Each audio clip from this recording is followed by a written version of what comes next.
കഴിഞ്ഞ എപ്പിസോഡിൽ കുട്ടികൾ തമ്മിൽ വഴക്കിട്ട് പിരിഞ്ഞിരിക്കുകയായിരുന്നു. എന്നാൽ ഈ എപ്പിസോഡിന്റെ തുടക്കത്തിൽ ലൂക്കസ് തന്റെ വോക്കി ടോക്കിയിലൂടെ മൈക്കിനും ഡസ്റ്റിനും കോൺടാക്ട് ചെയ്ത് വലിയൊരു മുന്നറിയിപ്പ് നൽകുന്നു. ഹോക്കിൻസ് ലാബിലെ ആ ദുഷ്ടമറളി ഡോക്ടർ ബെന്നറും കൂട്ടരും നിങ്ങളെ പിടിക്കാൻ വരുന്നുണ്ട്, വാനുകൾ നിങ്ങളുടെ വീടിനെ ലക്ഷ്യമാക്കി വരുന്നു എന്ന് പറയുകയാണ്. കുട്ടികൾ ഒട്ടും സമയം കളയാതെ ഇലവനെയും കൂട്ടി സൈക്കിളിൽ രക്ഷപ്പെടുന്നു. അവർക്ക് പിന്നാലെ ഗവൺമെന്റ് വാനുകൾ പാഞ്ഞു വരുന്നുണ്ട്. ഒരു ഘട്ടത്തിൽ മുന്നിൽ നിന്നും ഒരു വാൻ ഇവരെ ഇടിക്കാൻ വരുന്നു, പുറകിൽ വേറെ വാനുകളും. രക്ഷപ്പെടാൻ വഴിയില്ലെന്ന് തോന്നിയ ആ ക്രിട്ടിക്കൽ നിമിഷത്തിൽ ഇലവൻ തന്റെ മൈൻഡ് പവർ അല്ലെങ്കിൽ ടെലകൈനസിസ് ഉപയോഗിച്ച് മുന്നിൽ വന്ന വാനിനെ വായുവിൽ പൊക്കി തലകീഴായി മറിച്ചിടുകയാണ്. കുട്ടികൾ അവിടെ നിന്ന് വിജയകരമായി രക്ഷപ്പെട്ട ഒരു പഴയ ജങ്കിയാടിൽ ഒളിക്കുന്നു. അവിടെ വെച്ച് ലൂക്കസ് ഇലവനോട് ക്ഷമ പറയുകയും തങ്ങളിൽ ഒരാളാണെന്ന് പൂർണ്ണമായി അംഗീകരിക്കുകയും ചെയ്യുന്നു. മറുഭാഗത്ത് സ്റ്റേഷനിലുള്ള ചീഫ് ഹോപ്പറും വില്ലിന്റെ അമ്മ ജോയിസും നാൻസിയെയും ജോണതനെയും കൂട്ടി കുട്ടികളെ തിരഞ്ഞിറങ്ങുന്നു. ഹോപ്പർ അങ്ങനെ ജങ്കിയാടിൽ ഒളിച്ചിരിക്കുന്ന കുട്ടികളെ കണ്ടുപിടിച്ച് തന്റെ കാറിൽ കയറ്റി രക്ഷപ്പെടുന്നു. അങ്ങനെ ആദ്യമായി വില്ലിന്റെ വീട്ടിൽ വെച്ച് ഈ 3 ഗ്രൂപ്പുകൾ ഒത്തുകൂടുന്നു. മുതിർന്നവരായിട്ടുള്ള ഹോപ്പറും ജോയിസും ഈ ലാബിലെ രഹസ്യങ്ങളൊക്കെ അറിയുന്നവരാണ്. ആൻഡ് ടീനേജേഴ്സ് ആയിട്ടുള്ള നാൻസിയും ജോണതനും ഡെമോഗൻ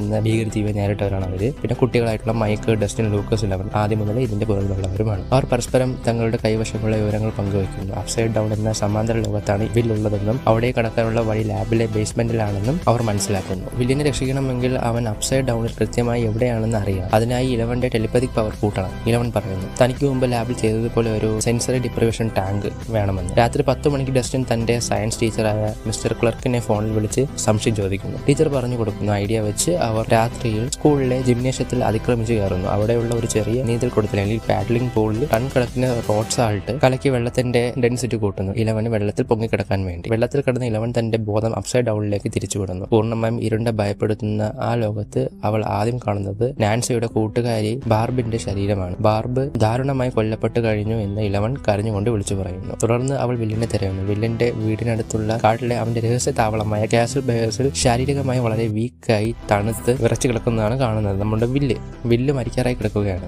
ഇലവനിലൂടെ അമ്മ ജോയിസ് വില്ലിനോട് സംസാരിക്കുന്നു. മോനെ, അമ്മ വരുന്നുണ്ട്, ധൈര്യമായിരിക്കും. അപ്പോൾ വില്ല് വളരെ ദയനീയമായി പറയുന്നു, വേഗം വരണേ എന്ന് പറയുന്നു. തൊട്ടു പിന്നാലെ ആ രാക്ഷസൻ അല്ലെങ്കിൽ ഡെമോഗൻ വില്ലിന്റെ അടുത്തേക്ക് വരുന്ന ലക്ഷണങ്ങൾ കാണിച്ചുകൊണ്ട് ഇലവന്റെ ആ കമ്മ്യൂണിക്കേഷൻ കട്ടാവുന്നു. വില്ല് എവിടെയാണെന്ന് കൃത്യമായി മനസ്സിലാക്കിയ ഹോപ്പറും ജോയിസും അവനെ രക്ഷിക്കാൻ വേണ്ടി നേരെ ഹോക്കിൻസ് ലാബിലേക്ക് തിരിക്കുന്നു.